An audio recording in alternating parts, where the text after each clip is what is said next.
There you go. None of which were malignant, so that's good. Terrific. You were the 71st Lieutenant Governor of the state of New York for a period of January 1st, 1987 through December 31st, 1994. Did you ever think that would ever come? I mean, is you advancing your life forward? No. I will say there was a time in Joe Geraci's living room, and I can't put a date on this, when he and Bill Parment and Raleigh Kidder and I can't recall if there were others, but I know the four of us were sort of plotting on how could we ever break through from this remote corner of the state. And at that time, it wasn't like that was our goal, but Lieutenant Governor was mentioned, that, you know, if you get a New York City Democratic governor, maybe they'd be interested in one of us. We didn't have a favorite among us, I don't think, but one of us as lieutenant governor. But certainly I wasn't thinking about it and didn't give it any thought when Al Del Bello resigned from his office of lieutenant governor in the midst of Mario Cuomo's first term as governor. The only time I began to think about it was when the news media picked up on the fact that Governor Cuomo would be designating really a lieutenant governor. And at that time, I just kept quiet, and eventually he asked me to come up for an interview. What were the dynamics going on behind the scenes? How do they evaluate who might be a good person? Mario used to kid and say he was looking for the Swedish vote. I don't think the fact that I was upstate was huge. He didn't need somebody from upstate, but that sort of balance probably helped. He had seen me do a C-SPAN television interview and was very impressed, he said, with my thoughtfulness and so on. And I think he wanted a partner who he could trust and who perhaps had a little different experience than he did. I had been in a legislature. He had never been in a legislature, for example. And our personalities were very different. His just natural instinct, if you present an argument to him, is go right back at you with his strong argument, and then maybe compromise as you went along. Mine would be to agree with you and then start undermining what your position to the extent I wanted to compromise. And so it was interesting that we did have sort of this contrasting personalities, and he certainly made me a part of all the decision-making process. It was a little tough breaking in at first because the staff was used to not having a lieutenant governor. So who is this guy? And is he going to take away some of our authority? I remember the appointments office was a particular problem when I told them, look, you've got to reappoint the chairman of the board at SUNY Fredonia. I mean, he happens to be the editor of the newspaper as well as longtime chairman, and you've got to do it. And finally, I had to go to the governor on that one because they were afraid that I was sort of invading their territory. But we worked that out. And Jerry Crotty, who was his chief of staff then at the first, was very helpful. He's a Buffalo guy, and not that that's hugely important, but I knew him and his father, and so he smoothed that transition. But it was a very good partnership, and Governor Cuomo gave me some important things to take the leadership on, chaired the Job Training Partnership Council to develop the workforce of the state, high-speed rail. He really said, I want you to run with this idea of could we ever develop a maglev, or at least let's make New York the centerpiece of high-speed rail. And he also made me the drug czar. The drug problem in the 80s was really vicious, and felt that there were a whole number of different departments, ranging from criminal justice to the treatment programs that needed coordination. So he created, by executive order, a anti-drug abuse council, made me the chair, and that was an interesting experience. Was the legalization of marijuana an issue? No, there wasn't enough political support. Perhaps I might have favored it. I don't ever recall talking to Governor Cuomo about it, so I'm not sure whether he would have. He probably would have been persuadable. We knew that the so-called Rockefeller drug laws were ridiculous. We were throwing too many people in prison and too few people were getting treatment. Mm-hmm. We understood that. But legalization of marijuana was not an issue here as it has been in California. Let me go back to the time period when they were floating your name in Albany as a successor to Del Bello.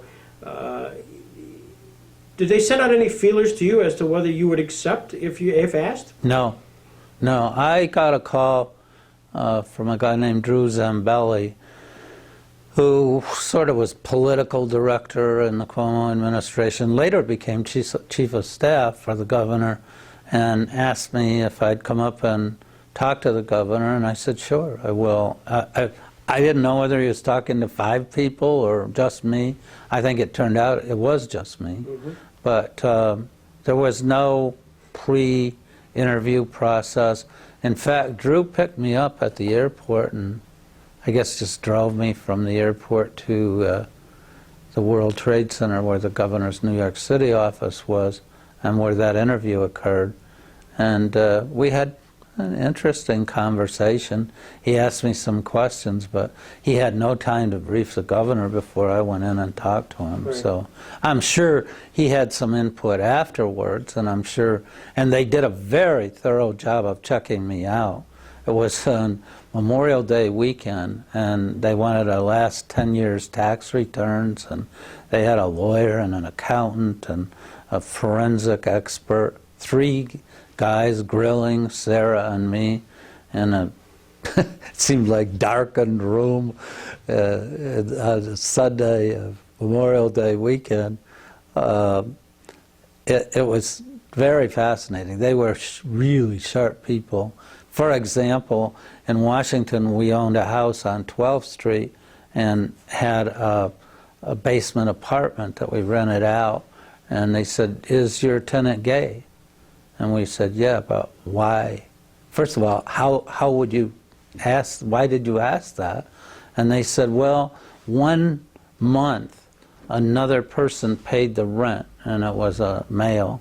So we wondered whether or not he was the partner of your tenant. And we said, what difference does it make? Especially Sarah gets her back up about gay issues. And they said none, but we were just curious.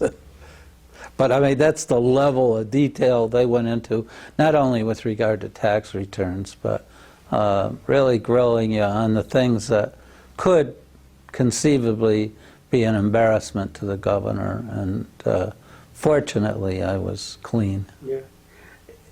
Was there any hesitation on your part? As this was progressing, you obviously knew why you were going to Albany. You and Sarah probably had a chance to chat about it. Maybe a more fundamental question, what was it that you were leaving behind? That was been the... Well, there's always a lot of unfinished business, and I had just become chairman of the International Development Subcommittee on Banking, and got very interested in the World Bank and all the regional banks around the world and helping developing countries and meeting people like David Rockefeller, the chairman of then Chase Bank, and so on. But no, and there were some issues. 1986 was just a horrendous year. Sarah's mother was dying out in Ohio. I'm trying to still be a congressman. I was a key player in the tax reform legislation, the Bradley Gebhardt bill. I guess after Dick Gebhardt, I was probably the lead House advocate for that. And at the same time, you're trying to learn all about the rest of New York State. And it's such a vast state. I mean, one of the great things about that I only dimly appreciated at the start was having a statewide constituency. I'll give you two examples. One was when we were campaigning, was during the World Series, and we were in an acidic area in Brooklyn, and it was a holiday called Simchat Torah, where they put the Torah away for the year. And these are very, very observant Jews, and they wouldn't, for example, drive or anything on the Sabbath. And we were walking from synagogue to synagogue. The women weren't allowed in. They would stand outside and look in the window as the men were dancing and so on. We went into one, and this fellow with a big beard and curls in his hair and everything, very strange to me. I had not encountered people like that in Jamestown or Elmira. And comes up to me and he says, "What's the score?" And I said, "Well, the Mets are behind 3-2. What inning is it?" You know, because they wouldn't listen, of course, couldn't listen to the radio. And we had a policeman going with us who had a radio, and we were listening.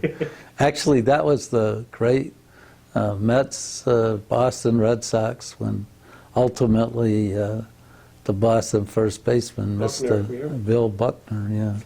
But we did end up seeing that on a television in a bar in Brooklyn. The other example of constituency was on Labor Day.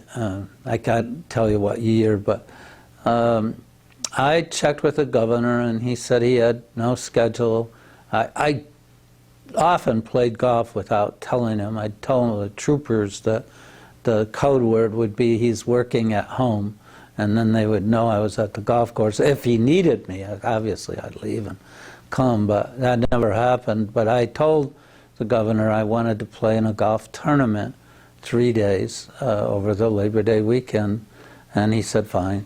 And then, I don't know, Friday night, I get a call, and well, the governor's going off, and he's going to cancel this event up in the Adirondacks, and you have to go do it. And it's celebrating 100 years of making paper in Newton Falls. And furthermore, the governor's taking the state plane wherever he was going, but we'll fly you up there in a helicopter. And I was furious. I mean, you know, one time you're asking for some personal time, but it turned out it was a gorgeous day. The pilots, of course, a helicopter flies lower and slower than a plane, and I never really appreciated the vastness of the Adirondacks. How many mile after mile, no roads, no evidence of human life, and the pilots told me it was such a clear day that we could see 40 miles in any direction. We got up there, and the people were wonderful, and this company was owned by a Swedish firm that claimed that they were the oldest continuous company in the world. And I said to this fellow from Sweden with the parent company, I said, "I'm a New Yorker, and we challenge everything. How do you know?" He said, "Well, in 1989, they certified that we are the oldest company in the world." And it was just a wonderful day, and I've thought so many times, I mean, Newton Falls is halfway between Messina and Watertown and Nowhereville, but I've thought so many times, if I'd have played in that golf tournament, I wouldn't remember it at all. And then it turned into a wonderful day. I was just sorry that Sarah didn't go along, as she would occasionally on weekend things like that. But it was a real experience, and I learned a bit about that I didn't know about the paper industry. They actually have a useful life of their machinery of 50 to 100 years. Wow. I mean, they'll have some computer applications attached to them, but it's a long-term business. Interesting. So, a couple of times during the course of your lieutenant governorship, and by the way, you were always referred to as governor. I mean, isn't that the protocol? Yes, it is. I'll tell you a story about that. Sure. Well, Mark was just a little guy, of course. When I was first named, he would have been 10 years old. And the only place in the state they know that the protocol is that you call lieutenant governor is in Albany. And everybody's coming up, governor, governor, governor. And Mark's looking around and he says, Dad, they're all talking about him, but where the heck is he? He knew there was only one governor. It wasn't his dad, it was his friend Mario. But yeah, that is the protocol. But Well, there anyways, 2 times, and maybe it had been more, but 2 times where there was a potential for you to really become the governor. yes.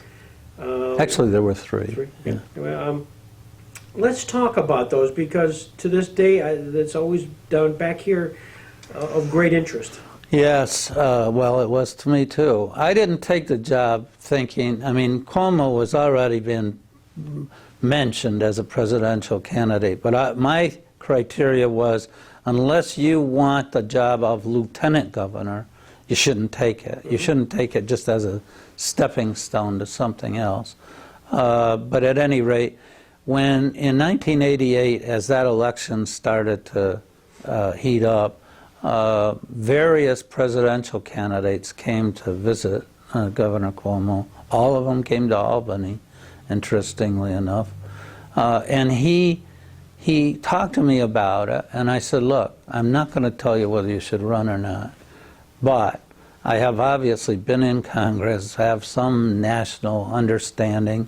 I mean, my friend Dick Gebhardt, for example, is one of the candidates, and I know Al Gore and other candidates and potential candidates, and I'll be glad to give you any advice, but I'm not going to tell you whether to run or not. I think he was relieved at that, because a lot of his staff, of course, were pushing him to run, and I honestly think in '88 he didn't want to. He didn't have the fire in the belly, so-called, and his back was bothering him, and he hated to be away even for one night, but Governor Dukakis and various other people came and saw him.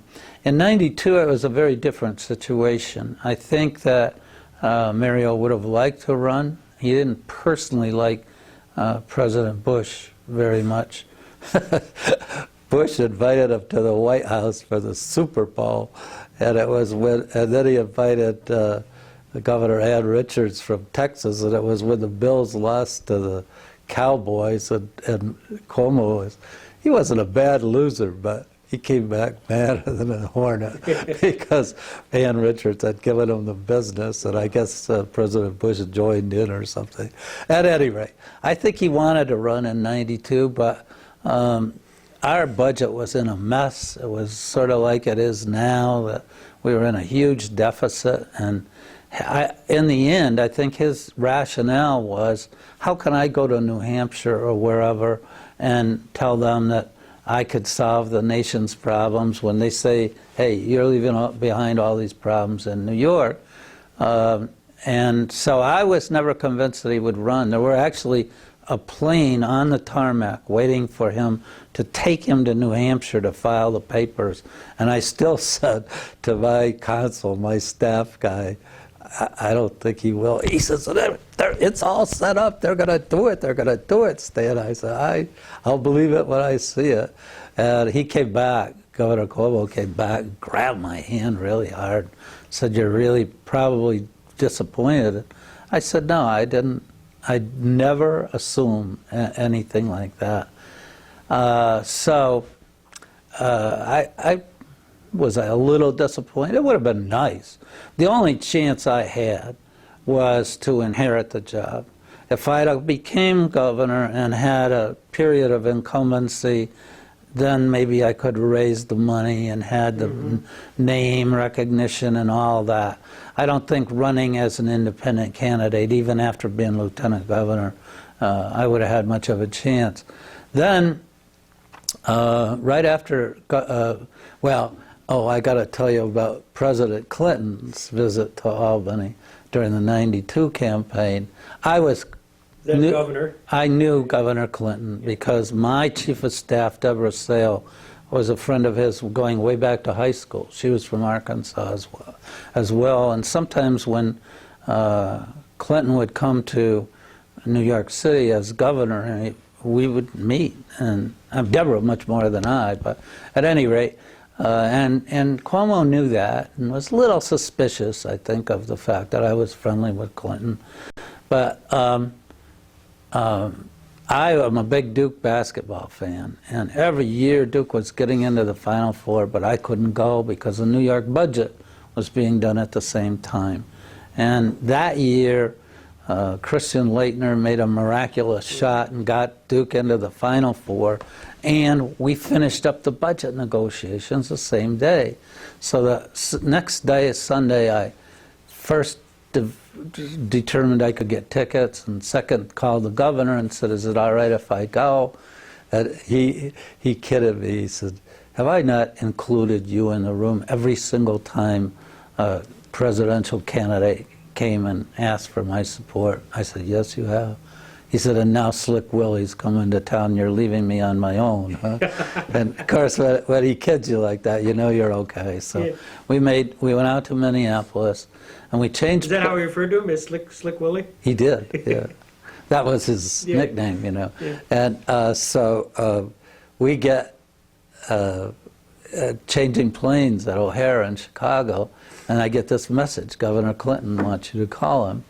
And so I called, and he was at a personal home somewhere in Nebraska, and I had a hard time getting through. Finally, I did. And Bill Clinton says, "Stan, I understand that you're not going to be there on Monday when I meet with Governor Cuomo." I said, "No, I'm not." I didn't tell him why. But he said, "Well, what do you think I should say?" I said, "Governor, it doesn't matter what you say. I have seen candidates come through his office, and it went superlative. I've seen candidates come in and who argued and fought with them, Jesse Jackson for one, and it doesn't matter. What happens then is he goes out to the press, and he'll say the nicest things he can truthfully say about you. Now, don't expect him to go out and say he endorses you, but he'll say very nice things. So say whatever is on your mind. Say whatever you want. Well, I sure do wish you were going to be there." Oh, damn. I did it again every time. Probably, it's Clinton, probably. It's probably Sarah. I'll turn it off. So he says, I sure do wish you were going to be there. What do you think I should say? Well, I've already told him once, right? About the third time we went through that, it's like he wore you down. Yeah. You know, I mean, I'm thinking, Cuomo's my client, not Clinton. Why should I tell him what to say? But the third time I said, well, if it was me, Governor Cuomo's been saying that it's not the messenger, it's the message that's going to be important.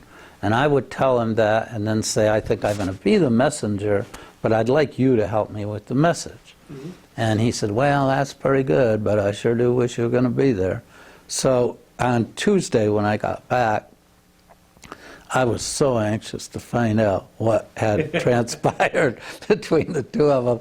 And the first time I asked the governor, he's just said, there were people around, and he kind of brushed me off. And then later that night we were alone, and I said, Mario, I got to know, what did Clinton say to you? And he said, it went fine.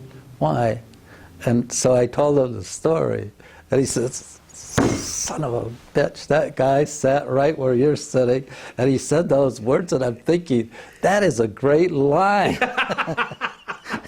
And now I find out my damn lieutenant governor gave it to him. Of course, again, he was kidding, so I knew I wasn't in trouble, but it says something about Clinton, you know, that he had that Southern way of just continually working you and making you feel needed or something.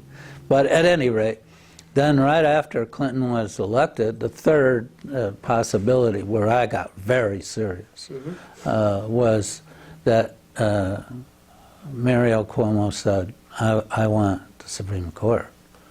And what do you think I should do? And I said, nothing. I don't think you should do anything. He said, well, Clinton mentioned my name about the Supreme Court during the campaign. I said, I know he did. He said, what do you think he meant? I said, I think he meant exactly what he said, that he'd like to think of people outside of appellate judges and so on, and he used you as an example. I think that's what he meant. And, well, he wanted to do something, and we thought about trying to get him to do a speech, not specifically on a Supreme Court issue, but, you know, like the famous Notre Dame speech about abortion or something. That never happened, but months went on. The speculation was that Justice Blackmun was retiring and that Cuomo would be named, and again he asserted he wanted it. In fact, one day a friend of his leaked a story in one of the tabloids in New York that it was Cuomo's for the asking, and he got angry because he said he probably just spoiled my chances. And then I got a call from Bruce Lindsay, who the public doesn't know Bruce Lindsay, but he was Clinton's shadow. I mean, he was with him every place the president went. And I got to know Bruce through Deborah Sale, but at any rate, he called me and he said, Stan, I have a very important question to ask you on behalf of the president. I said, what's that? He said, if he offers the Supreme Court appointment to Governor Cuomo, will he accept it? And I said, well, I think he will. But when it comes to Mario Cuomo, I would never guarantee you anything. I think he had used a word like guarantee, that Clinton wanted a guarantee that he'd accept it, because Clinton didn't want it to be like he got turned down. And I said, when it comes to Mario Cuomo, I wouldn't. And he laughed. And I said, what's so funny? He said, well, I decided to call only two people, his son, Andrew, and you. And you both said exactly the same thing. And of course, at that time, during those months, from roughly late November to April, when the appointment actually was made or decided on, I actually was so sure that it was going to happen that I very quietly started to prepare, you know, have a sort of a transition team and that kind of thing. And I really wanted it. I thought, why would Cuomo want to run for another term? I mean, he's done a lot, and this is a great opportunity, and it would have been a great opportunity for me. I would have had a tough, probably a primary and a general election. I figured that our current Senator Chuck Schumer might run against me in a primary, and Al D'Amato, our former senator, might run against me in a general election. Both of whom would have been very tough to beat, but you know, you'd have your chance, right, and you'd have a year and a half or so to prove what you could do. But he did turn it down. I'll never know why. I really don't. He has said to reporters that I told him that I didn't think I was up to it. I was succeeding, and that's not accurate. I might have said that in '88. I don't know, but I certainly didn't in 1993. And I must admit, a little disappointed, because you felt like it was all sort of set up. It was going to happen. But I never felt entitled. That isn't the way I felt about it. And ultimately, we decided to run in '94 and lost in a very narrow election. Looking back on it, I don't know why I decided to run, because I had actually done as much in those 8 years as I was going to do. But I liked the job, and so I did. And but it's turned out great. I mean, I've had a tremendous 15 years or so post being in public office, and done some things. I'm on a board of directors of a company called American Capital, which is a really fascinating public company and very tough board responsibility. And then I do things here on Chautauqua Institution, the Jackson Center, and our church, and so on. So I've had a very good public service life and very comfortable, but I was a little disappointed that the succession to governor didn't work out. During the process of conversation with Clinton staff and Cuomo's staff, was there actually a point where there was almost a scheduled phone call? Did they get to that level? No, that was very personal. I like Bruce Lindsay's 2 calls were the only sort of staffing that was done, but one day Pam Broughton, who was Governor Cuomo's private secretary, calls me aside and she takes me back into the room where she made coffee. I had never been there before. And I'm thinking, this is unusual. And she said, Stan, you're the only one I can ask. Is there some reason why the governor is not answering the phone calls of the President of the United States? I said, no, none that I know of, Pam. And she said, well, the President's called him 2 or 3 times, and he just brushes me off. You know, says, I'm busy, or something like that. And I said, I'll take care of it. She said, well, don't throw me in. Don't let him know that, you know, I told you that. Because I'm maybe the only one who knows that the President's been calling him. See, that was the first hint, Greg, that I had that maybe he wouldn't take it. And so I got alone with the governor and I said, you talked to Clinton lately? And he just opened right up. He says, no, he's called me, but I didn't call him back. And I said, Mario, you cannot refuse to call back the President of the United States. I don't care who it is. I don't care what he's calling you about. And it was pretty clear to me that at that time, he really hadn't made up his mind that I mean, I didn't know from any Clinton staff that that's what he was calling about, but it was all in the news. In fact, at New Year's, I met Justice Blackmun, and he got me aside and said, you know, do you think that Cuomo would succeed me if I resign? And I said, I didn't want to tell him anything. Right. I mean, he's a great guy, but I didn't want to confide in him. I said, well, I don't know. You know as much as I do. The President-elect mentioned him, and I don't know. Then Cuomo finally called Clinton back. President Clinton was on Air Force One. And I've heard the story from both people that were with Clinton at the time and were with Governor Cuomo. I was not, but apparently the president said, I want to talk to you about the Supreme Court. The governor more or less, I don't know if he interrupted him, but the governor started in and spent 10 minutes saying he didn't want it. Oh. And we talked about it afterwards. I said, I'm astounded. You said you wanted it, and so on. He said, well, why did you think I wanted it? Sort of challenged me. And I said, well, out in the hallway there's the paintings of all the governors. And I sort of figured that, you know, Governor Rockefeller's great-grandchildren would come through there and they'd say, there's my great-grandfather. He was governor, but then he went on to be vice president of the United States. And your great-grandchildren would come and say, there's my great-grandfather. He was not only governor, but he was justice of the Supreme Court. And I said, Mario, who knows what will happen, but you might end up being Chief Justice of the Supreme Court, you know, someday.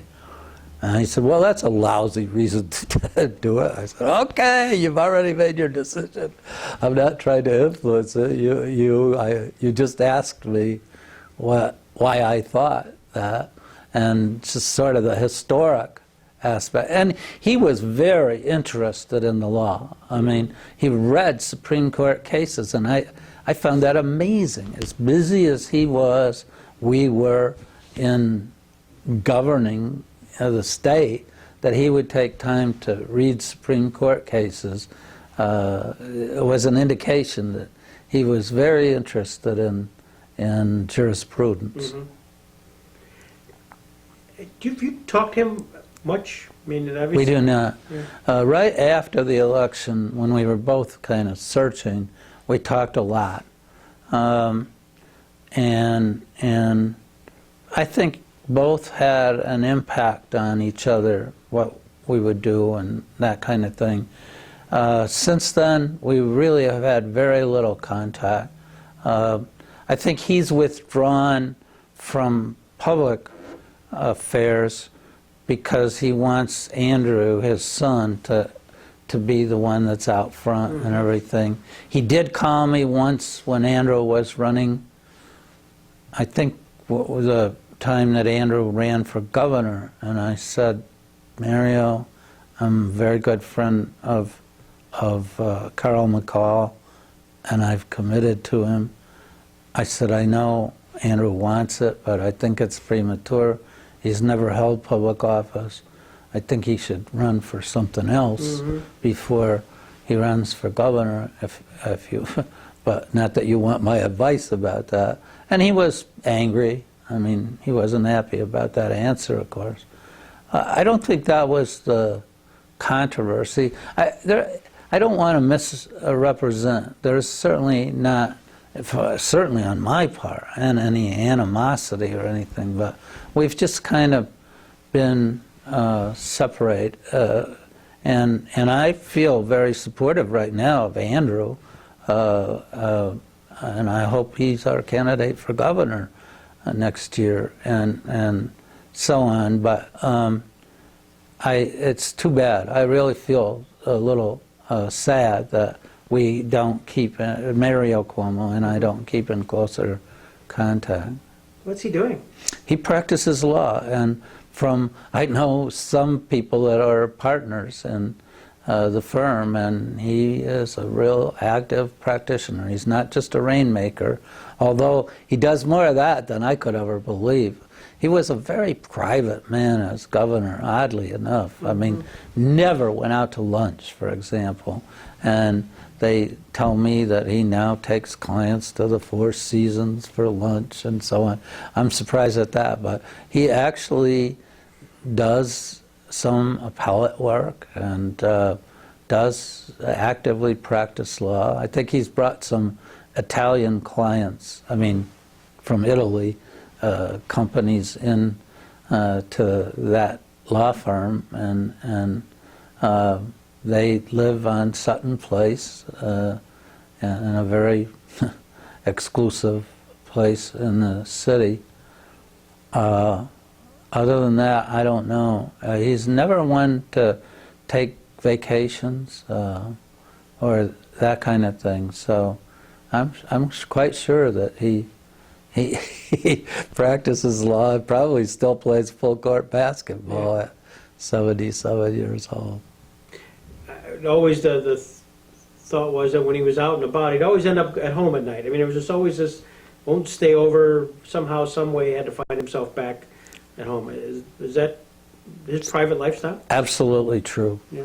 He went to Argentina once and didn't stay overnight. Really? There was a time back in the late 80s, maybe into the early 90s, when his back was bothering him so that I think even if they had an extra firm bed or something, he wanted to be in his own bed. But it went beyond that. He is, I'm not sure the tense, very unusual in that respect. Matilda, his wife, is very social, and I mean, Mario is charming to meet, and he can handle any kind of a situation, you know, but he really isn't a social person.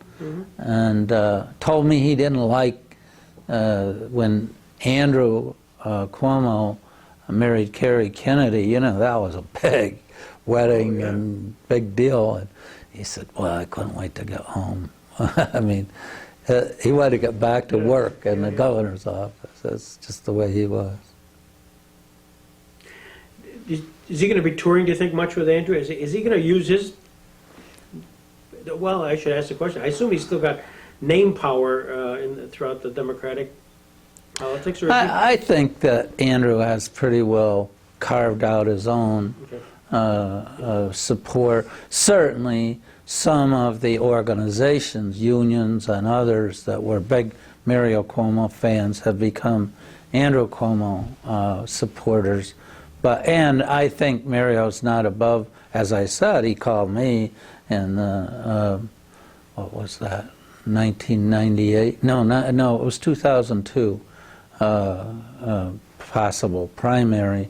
He called me, and I'm sure he called unions and others. But right now, my guess is that Andrew's call is just as good as his father's, right. And that Mario's probably involved in strategy, which he's a very good strategist. The only bad strategy that I know was in our '94 election, which was really odd. He had always more or less run his own situation. He didn't hire an outside pollster or that kind of thing. And then they brought David Garth, who had been a Koch consultant and was a big Giuliani fan. And Garth sort of brokered the fact that Giuliani endorsed the Cuomo-Lundine ticket.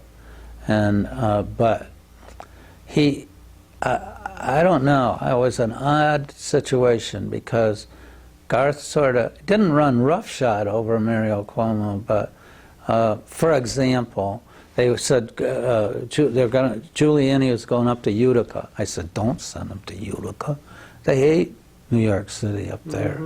I mean, keep him down in Long Island or Westchester or the city, because anything that Rudy Giuliani says upstate, they're going to say, yeah, and that guy's going to steal all our tax money and so on once they get what they want. And they sent him to Utica, and sure enough, I think it boomeranged.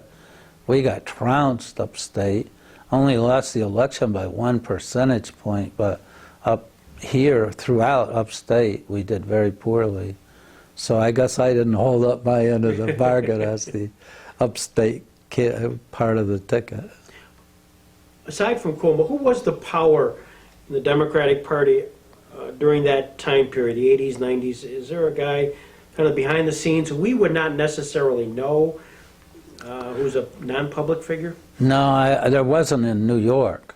I mean, I'm sure nationally there were, I mean, Bob Strauss was known, but he did a phenomenal job in the 70s of bringing a fractured Democratic Party together. Was a real character, a Texas character. One of the two great Texas characters I've ever met. Charlie Wilson, the congressman, was the other.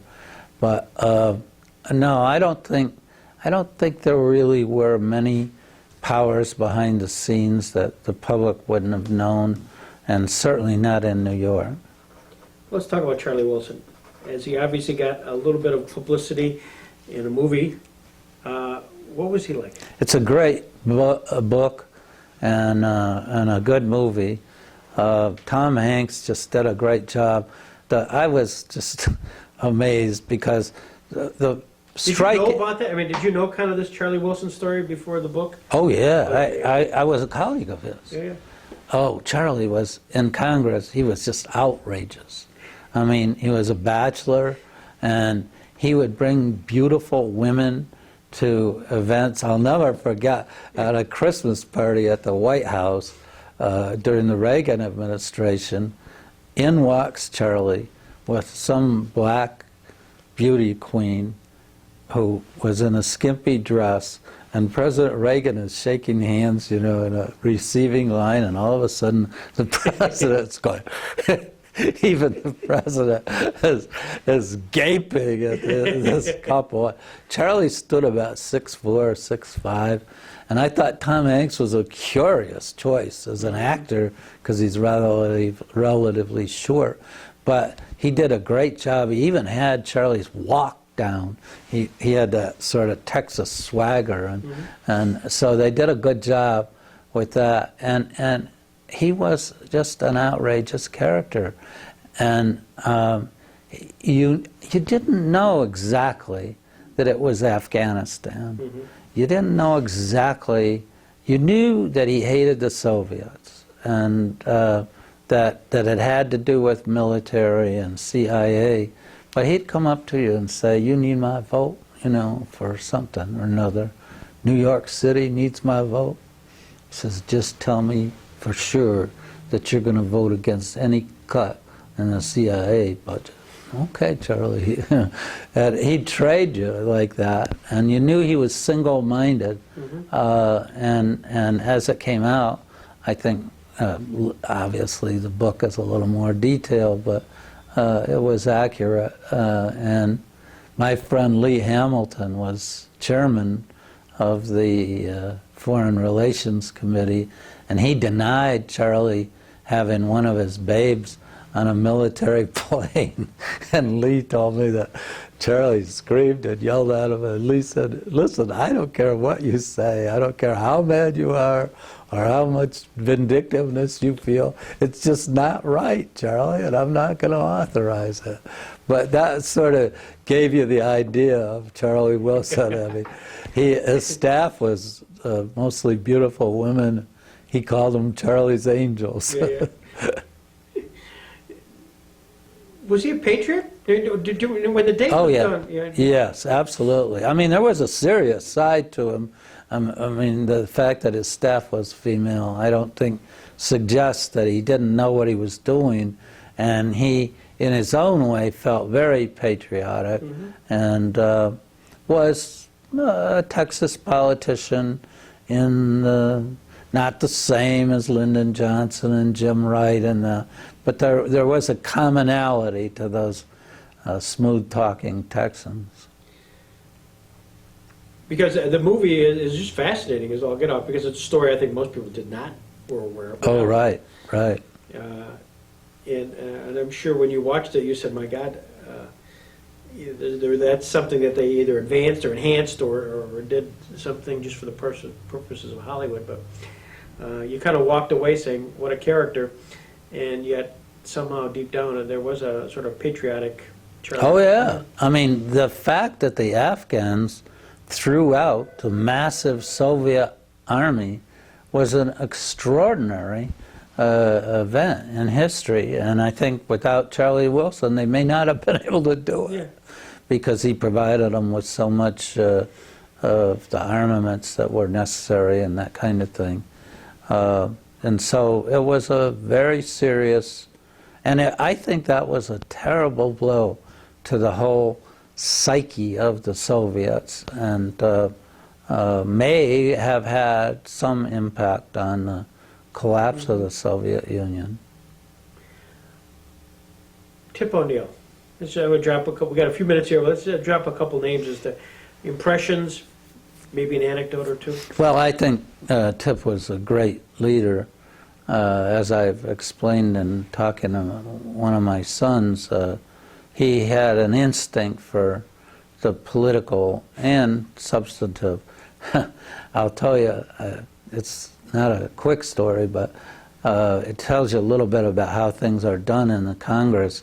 Just read an article yesterday about the peanut program, and in 1981 the Farm Bill came up, and I had 2 large peanut butter producers in Red Wing up in Fredonia, and at that time Ann Page, part of A&P, down in Horseheads, New York, and they came to me and said, the price of peanuts has doubled and it's ridiculous, and this is an absurd program. We have a quota on imports and allotments. You can only grow peanuts in certain areas of the country. You could grow them other places, and so on. And I said, well, we got to get somebody on the Ag Committee to do it. We tried. I went with them, and they'd say, well, they take care of my corn and I take care of their peanuts, and that's sort of the way it worked. And so I said, well, if you guys want me to, I'll make the amendment. And lo and behold, my amendment to do away with the peanut program and make it a straight price support program like other agriculture passed in the House 250 to 159. And Tip O'Neill called me up and he said, "Stan, how did you get that done?" He said, "You know who used to carry the anti-peanut amendment?" "No, I don't know." "I did. And I always failed." And I said, "Well, I got the producers and then I got the consumerists. And I got them together and that's how we did it." In the Senate, Dick Lugar had the amendment that I had, and he lost by 2 votes, 50 to 48. So Tip says, "I'm going to make you," he was Speaker, of course, at the time, "I'm going to make you a special conferee from the House just for the peanut amendment." So I go into this conference between the House and the Senate, and the chairman of the conference is Jesse Helms. And every time he would call on me, he would say, "And now we'll hear from the gentleman from New York," like it was a disease or something, you know. It was just very clear that it didn't matter that it was close in the Senate and with wide margin in the House or anything else. They were going to preserve that peanut program. And the big advocate in the House was Charlie Rose, a Democratic congressman from North Carolina.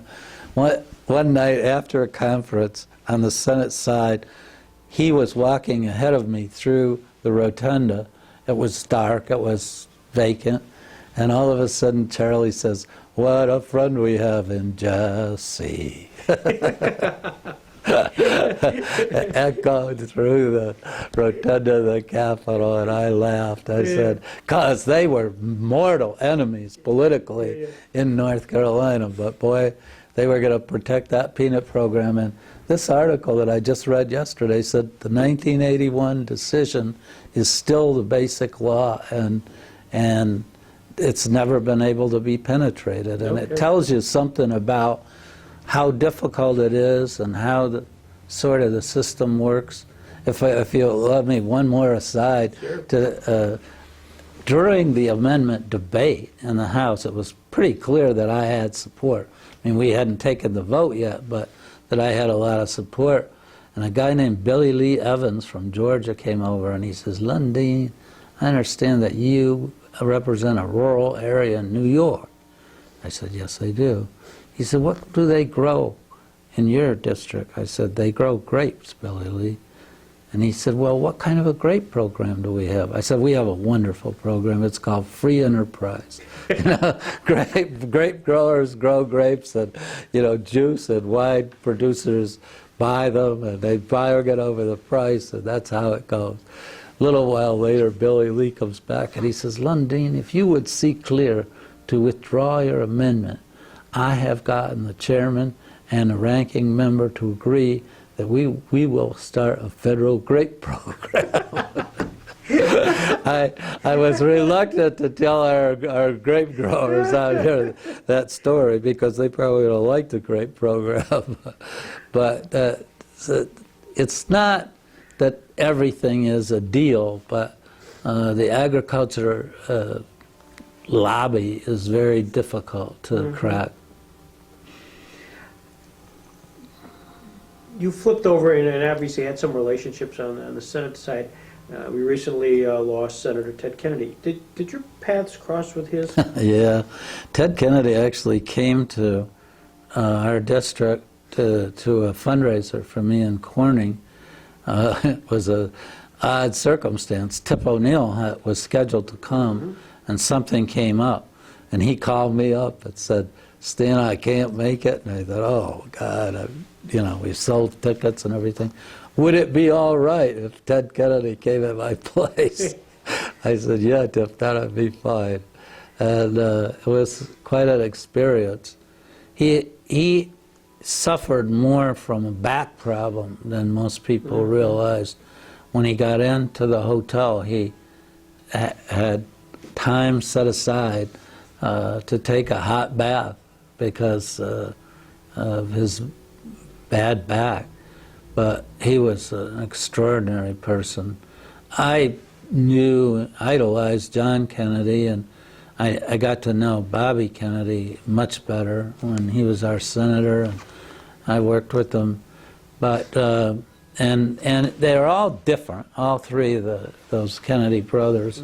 But Ted was a great legislator, probably one of the greatest senators in history, and he was a very dynamic speaker. I think he's given 2 or 3 of the great orations of our time. One at Bob Kennedy's funeral, you know, good and decent man, and one at the 1980 Democratic Convention when he lost the nomination, "The dream lives on," or "the dream will never die." And he wasn't just a phrase maker, he was a very serious legislator. I knew people on his staff who said he would take his briefcase home at night filled up, and you just knew that the poor guy wants to go home, have a glass of wine or something. Every morning he'd come back and every single thing was done. Every day he'd take the work home and do the homework, and he was that kind of a guy. And he, as came out during the memorial services and everything, he was great at reaching across the aisle. I mean, he was a paragon of liberalism, but yet he and Orrin Hatch, a rabid conservative, were good friends and got a lot done together and so on. Of course, throughout that Ted Kennedy memorial, they also flashed back to the other 2 Kennedys. And while you brought up the subject, why don't you just talk a little bit about relationships with Jack Kennedy and maybe... Well, I didn't really have a relationship with John Kennedy other than meeting him at that time at Duke and escorting him around the campus, and then, of course, working a little bit on his campaign. I didn't see him in person very much. We did go up to the inauguration, and it was a great time.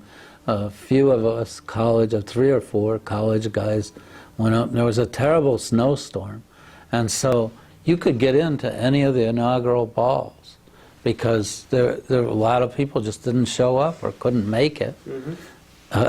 Incidentally, Tip O'Neill told a great story about that inauguration. He succeeded Kennedy at a seat in Congress, and he was a young congressman in 1961, and they got there late, Millie and the kids and Tip, and there was a Boston Irish cop who, on the detail, either Secret Service or Capitol Police, said, "Tip O'Neill, why are you sitting way here in the back?" Brought him to a seat right up front, and Tip said, "You know, in every town there's a guy that gets these special seats and nobody knows how he got rich or how he gets these seats. And in Boston, it's a guy named Shaughnessy." And he said, "You know, every time Shaughnessy at the Red Sox opening game, he's right behind the dugout and everybody's saying, 'How did Shaughnessy get those seats?'" So he said, "I look over at the inauguration and right behind the Kennedy family, there's Shaughnessy." And so that night at the inaugural ball, the president sent a card over that they wanted to greet Mr. Congressman and Mrs. O'Neill. And he said, Jack Kennedy gets me aside and he says, "Tip, I have one question for you. How the hell did Shaughnessy get those seats?" and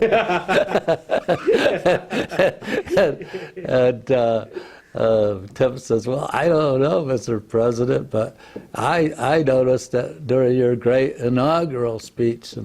And Kennedy says, "No," he says, "that wasn't me." He says, "It was when I put my head on the Bible and raised my right hand, I'm looking over, there's Shaughnessy staring at me." So he was a great raconteur, and Jack Kennedy had a great sense of humor and was brilliant. His assassination is one of the great tragedies of this country, in my opinion, as was Bob Kennedy's. Bobby was the greatest listener of any politician I've ever met. He and Nelson Rockefeller probably were the greatest politicians I ever met, one-on-one. I mean, they had this ability to focus on a person, and it was like you were the most important person in the world at that time. My story about Governor Rockefeller is that dedication of the new city hall in Jamestown, he came and gave his first public appearance after Attica. And there was a protester there with a sign with red paint dripping down. Their blood is on your hands. And I'm walking with the governor after the speeches, and he goes right up to the guy and says, "Hey, Charlie, how are you?" The guy lays the sign down and shook his hand. I mean, the security people, were just ready to draw their guns or something. But that was Governor Rockefeller. He just had that ability. In a quieter way, Bob Kennedy was that way. And just an extraordinary human being. And he did so much for this little community here. Our library was just on its last legs, and he got us money for it. He cared deeply about the Seneca Nation of Indians, and was really an extraordinary person. As are you, Stan Lundine, and we're going to pause. This is probably a good place to break, and then we're going to pick up next week. We'll talk about Congress and mayor, and keep on keeping on. I've got lots of notes. Good. I've got a few. You covered most of them. You okay? Yep.